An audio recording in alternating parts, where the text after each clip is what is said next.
The people that come to Hua Hin are largely people that are a little bit older, so you get a lot of families and people that are more closer to retirement age.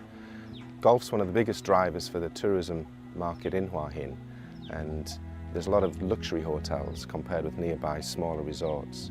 So you tend to get a little bit older clientele and people that want a nice relaxing time in a beach resort without too much excitement or too much nightlife. I think a lot of the customers that we have do like the fact it's quite quiet out here.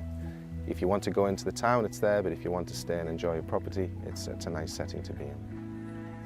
I think the original reason people like Hua Hin is the charm of this fishing village and the fact that it's quiet. And they don't want to see the resort become like some of the larger resorts in Thailand where, you get problems with noise and too much people. Over the last 5 years particularly, we're seeing more and more attractions come to the town, and they're not just aimed at the older population. We've got a new water park, I believe, coming to the south edge of the town. There's more and more shopping centres, and because Hua Hin's always had this connection with the royalty, I believe that there's a sustainable growth. They will not allow the town to just grow beyond its sort of ability to control the infrastructure and obviously to make sure that people still enjoy the experience of visiting Hua Hin. Now, you cannot build on the hill in this particular province. In some other provinces I believe you can, but here you can't. The only thing you'll see in any hills in Hua Hin are very small either temples or monasteries. So there's no building permits, there's no land title deeds. Because of that, everybody's certainly got a protected view of the hills that they look out of from their bedroom window, for example. Our houses are a little bit more modern, more contemporary.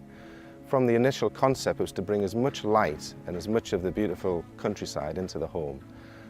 So we have very high windows, and we don't use any of the more conservative, older, traditional style of building where there's a lot of wood, particularly in a tropical country, because wood is not the best material when you've got high humidity and obviously a rain season. We also like to preserve the fact that anything outside is a natural stone. We don't use any products that aren't a natural stone outside for obviously the lifespan, but also the fact that they're very beautiful as well. So we take pride in the fact of what we select to put into the homes and the styling and the type of home that we build. By building next door to where we are, we're also protecting our own environment. So we're creating a residential area, because you can't guarantee what would come next to you if you didn't actually protect that yourself. So to make sure that we don't end up with something next to us which is not as desirable, we're building more homes next to the original development.